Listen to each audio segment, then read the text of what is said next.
ये बात आप जरूर स्वीकार करें कि सोते समय आपको बहुत सावधान रहना है।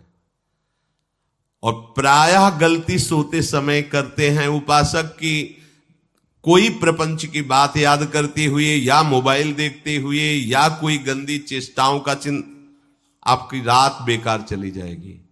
अगर गंदी चेष्टा हो गई तो सुबह भी बेकार हो जाएगी, दिन भी बेकार हो जाएगा, निरुत्साहित हो जाओगे। सोते समय आपको समय नहीं देना व्यर्थ चिंतन का। उसी समय विषय चिंतन होता है, उसी समय विषय भोग की आकांक्षा जागृत होती, उसी समय विषय देखने की इच्छा होती। मोबाइल है तो जिस समय आप अपनी शैया पर जाएं स्विच ऑफ कर दें। उसमें मैसेज घंटी आने का कोई भी रास्ता मत रखें। मान लीजिए आप उपासक हैं भगवत प्राप्ति के, 30-35 वर्ष ये नहीं था तो सब मर नहीं गए थे। और बोले इमरजेंसी, जब इसकी 30-35 वर्ष से पहले इसकी कोई रचना नहीं थी, मुझे लगता है, क्योंकि 30-35 वर्ष में ही इसका विस्तार देखा है।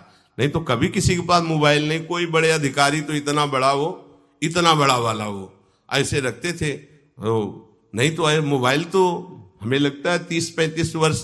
तो फिर इमरजेंसी कैसे चलती थी? कैसे चलती थी इमरजेंसी? और आप ब्रह्मा हो क्या कि इमरजेंसी संभाल लोगे? स्विच ऑफ करो।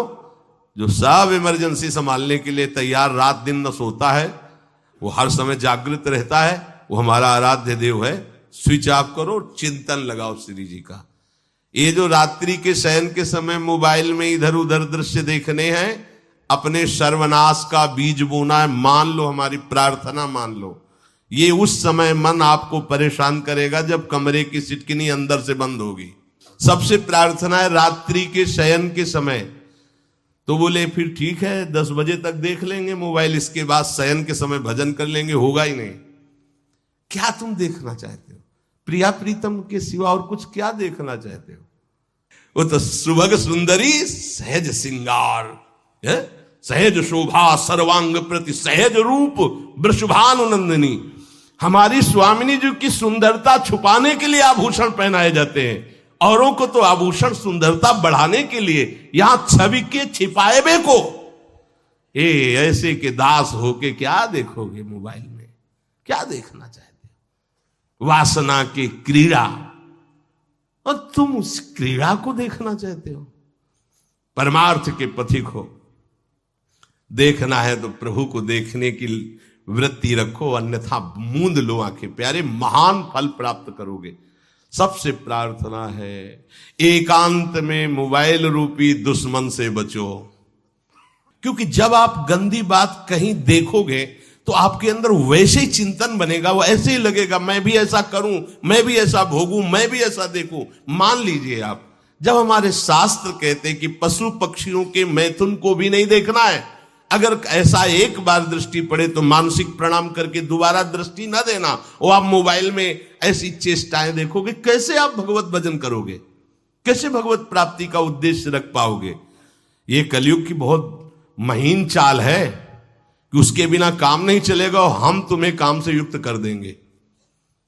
इसके बिना काम चलेगा नहीं, तुमको रखना पड़ेगा। और जब तुम इसे रखोगे तो हम काम अपना कर लेंगे। कलयुग ने कहा हम अपनी व्यवस्था बना लेंगे।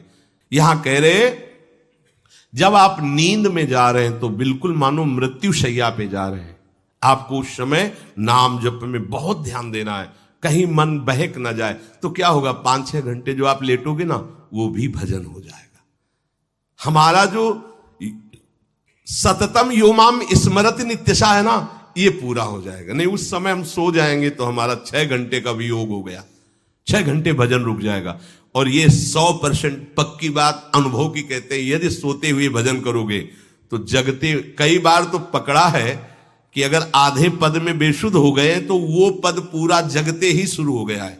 मतलब बीच में स्थिति भागवती की रही। जैसे बेहोश करते समय हमने कहा था जब ऑपरेशन के हमें बता देना, तो उनका बाबा अब इंजेक्शन लगाने वाले हैं तो वो 1 मिनट हमें केवल दीजिए, अपनी चित्तवृत्ति। तो जब होश आया तो वही पहले चिंतन चल रहा था, वही चिंतन।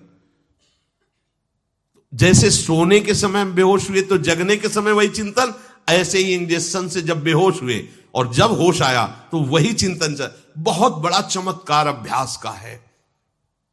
नींद खुले तब से लेकर गाढ़ नींद आने तक स्मरण में कभी रुकना नहीं।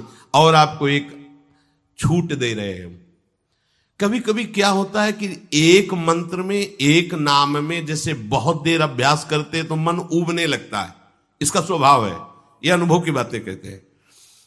इसका स्वभाव है नवम नवम, नहीं तो ये मतलब, तो इसको हम लोगों ने कैसे फंसाया है।